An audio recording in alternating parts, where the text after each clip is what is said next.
Hello, this is Thomas Bailey with Reload Trans Auto Relocation. Here with me today, I have Jack Griffin of Atlas World Group or Atlas Van Lines. Thank you so much for your time, Jack.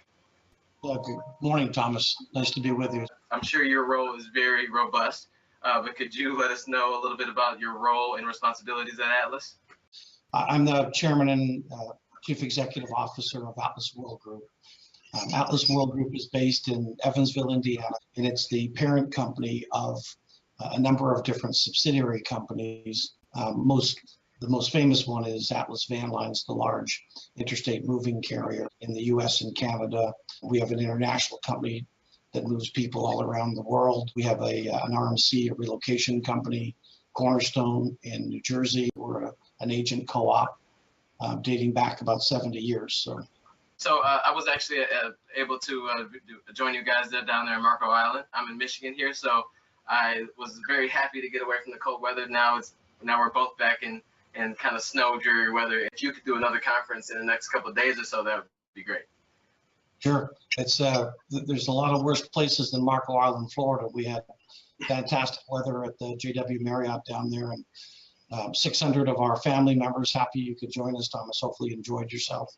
Oh, I absolutely did, and I left with a good theme of leading. So I've kind of brought some of that back to Reload Trans and kind of kickstarted us a little bit. So I definitely appreciate the motivation. You've been in your current role for Atlas. I've been the CEO of the company for 2 years now. Prior to that, I was the president, chief operating officer of Atlas Van Lines for about 7 years. And prior to that, I was the president of our international company in Seattle, Washington for a couple of years as well. So about 22 years in the industry as a whole. Oh, only 22 years? That's it? Yeah, that's it.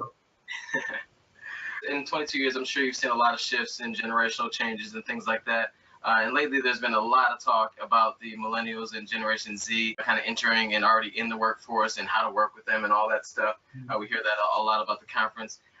So what is your take on some of the older generation or some of us young guys like to call it the old farts? How do you guys feel about mentoring? How important do you think mentoring this newer generation is? And then also in that, do you feel that there's an opportunity for like some reverse mentoring so the younger generation can kind of show you all what we know and what we've learned? Yeah, I mean, it's the question of the day, Thomas. I've been asked that question a lot. You're right, we addressed it at our convention a couple of weeks ago. Back in January of last year, I actually did an interview with the New York Times about millennials in the workforce. My perspective is a little bit different than a lot of people, where I have 2 millennial children. So I kind of joke about everything I know about millennials I've learned from my children. There is no doubt that their motivations, their career ambitions, their want to save the planet, as well as contribute at the highest level possible right out of college, is vastly different than that of my generation, my parents' generation. However, that being said, there's a lot of discussion and even some stigma attached to the millennials, where it tends to be pejorative or negative, that they feel entitled. They all got participation trophies when they played soccer or Little League or lacrosse, whatever their sport of choice was. Frankly, I don't see it that way. We have, as you can imagine, a number of millennials in our organization across all functions. And to me, when I'm in meetings with them, they're brilliant, young, tech-savvy, collaborative people that really don't care who gets the credit. They want to help. They want their voice heard. They want the company to advance. And again, most of them want a social cause associated with our business, which I personally applaud. So my perspective on millennials, I'll make a rather bold statement.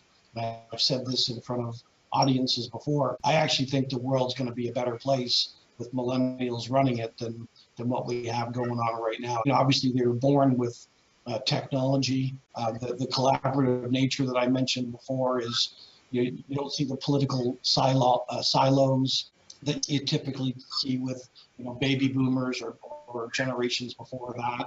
I'm, as you can tell, I'm very bullish on millennials, and plus they're just brilliant young kids. I mean, I listen to them. They challenge the norm. Those of us that have been doing it for a while can be accused of getting comfortable in our roles, but with having the millennials in there, there's no room for comfort. They challenge everything that we do, and it's all for the better, in my opinion. I kind of joke sometimes when you hear some of the negative things about millennials, and most of the time it's a boomer or something like that joking about it. I say, well, if there's anything wrong with us, it's kind of your fault. So, just take care of it. You talked about the millennials' motivation. If we could switch that over, what motivates you, or maybe speak for yourself, and then maybe a little bit more about your generation from that standpoint. Sure. Yeah, I'm a boomer, a late boomer. So just got in under the cusp, but my 35 plus years in the workforce has always been one of, my own personal drive to achieve what was important to me, whether it was success on a project. Obviously, economics are part of that. Providing for my family when you reach that point where you're married and you have children, your priorities and your focus change dramatically. Everything else is secondary to the family. It's really been, kind of interesting in my, again, 35 years in the workforce, where you come out of business school and you go, here I am, world, make me CEO, and I'm going to change the world, etc. And then you get out there and you realize that there's a lot of brilliant people, and it's way more than a piece of paper that helps people advance, especially in a large company like Atlas or some of the other industries that I've worked in as well. And it really all comes down to the individual. To your question, what motivates me?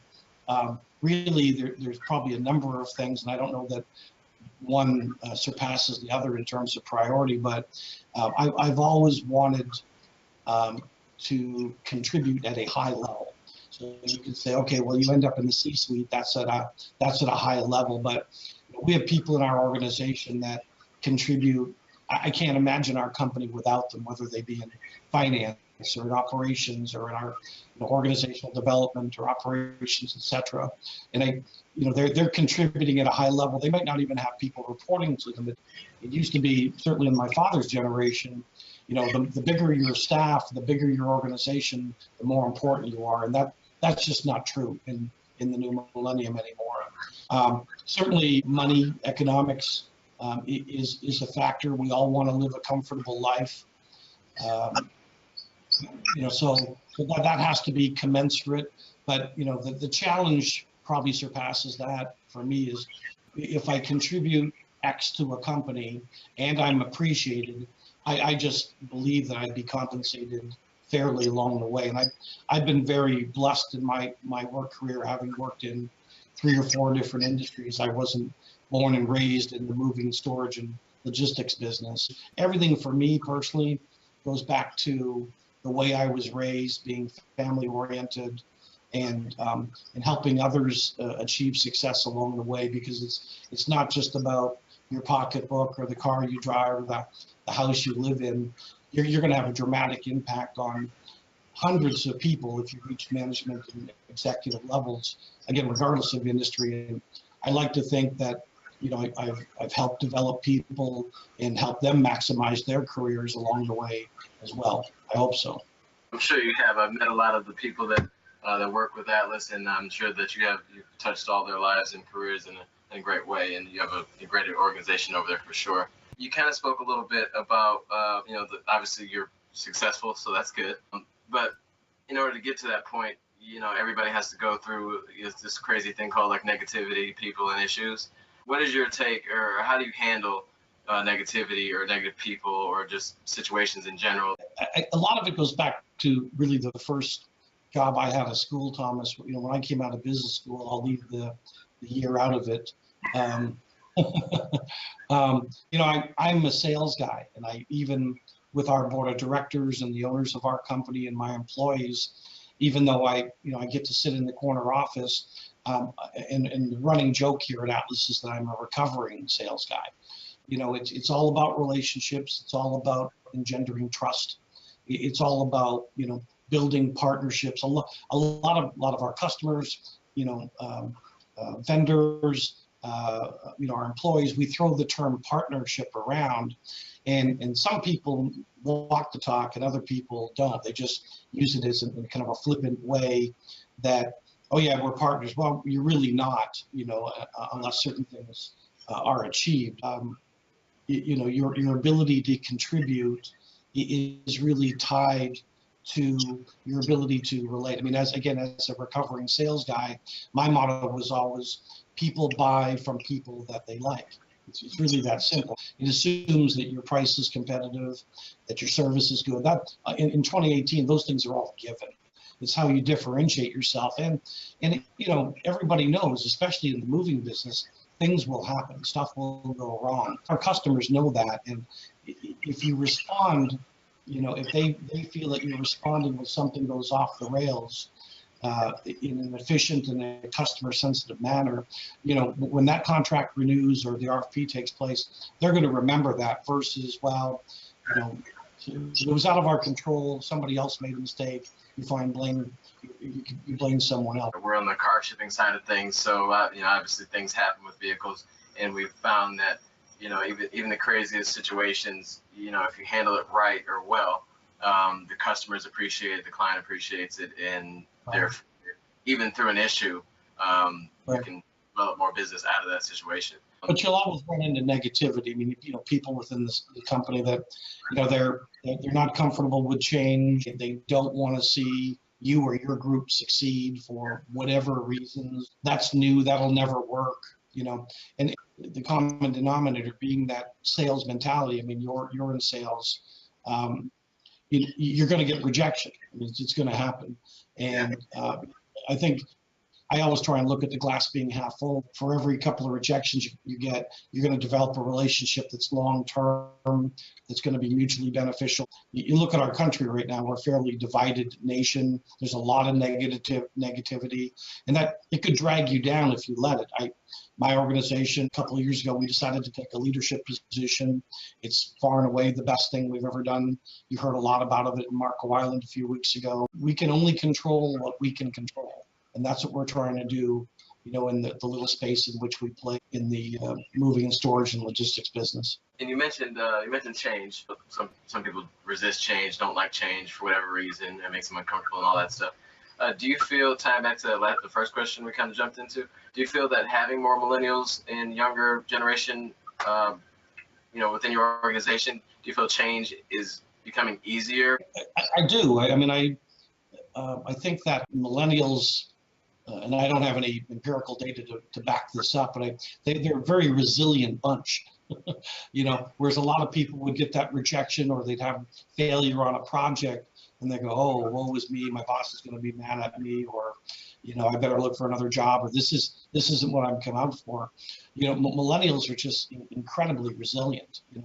Plus, they do their homework up front.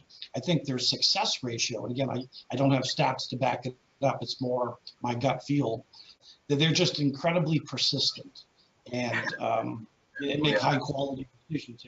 You can tell I'm a big fan of that wave of generation. Speaking for myself, from my past experiences, my mother told me no a lot, so I had to come prepared, and I had to be ready to kind of go around that and maybe even try again another day. You got it. So if you could, I guess everybody wants to know. I mean, obviously the moving industry is changing a lot. Speaking of change, if you could look into a crystal ball for your industry, the side of the thing, the moving industry, what do you see in the future for the moving industry?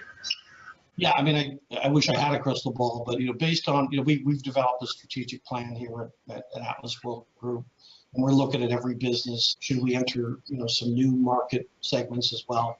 And we've had some significant successes over the last few years with it. I think in the next decade, like in the past decade, our industry, I'm going to speak specifically to moving because we have 8 different subsidiary companies, and we do a number of different things. But the big component of what we do and what we're best known for is moving and storage. I think you're going to continue to see consolidation. We've seen some of that. Grable Van Lines closed its doors, $300 million company. Obviously one of the probably most famous brands in our industry, it didn't work out. They shut down.